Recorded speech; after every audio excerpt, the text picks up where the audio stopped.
Бәріне сәлем, сіздермен бірге Лаура ыстық күнде салқын айстидің рецептімен бөлісетін боламын.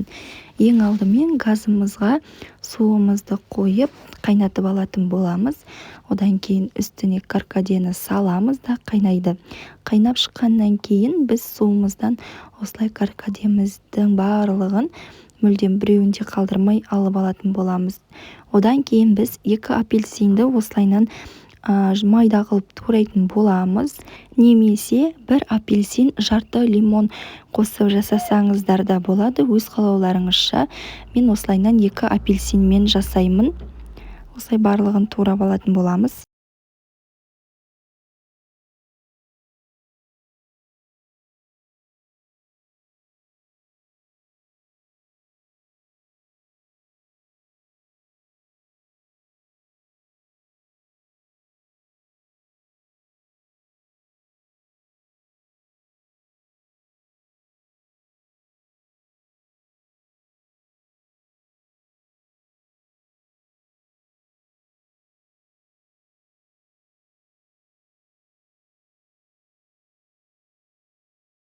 Жаңағы қайнап тұрған суымызға қантымызды салып, араластырып алатын боламыз.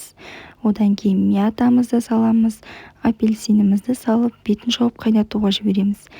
Қайнап шығады. Қайнап шыққаннан кейін 4-5 минут тағы да қайнатып аламыз да. Одан кейін газдың астын өшіріп, суығанша қойып қоятын боламыз. Бетін жауып, суығаннан кейін барып, осылайынан өзімізге керек ыдыстарымызға құйып алатын боламыз.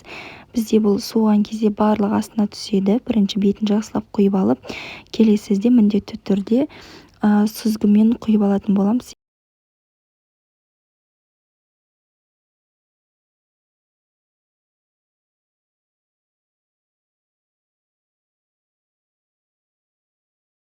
Ал біздің айстиіміз дайын, үй жағдайында өте керемет болып шығады. Және енді холодильникке қойып, мұздай қылып ішкенге өте керемет болады. Сіздер де міндетті түрде жасап көріңіздер. Менің каналыма тіркелуді ұмытпаңыздар.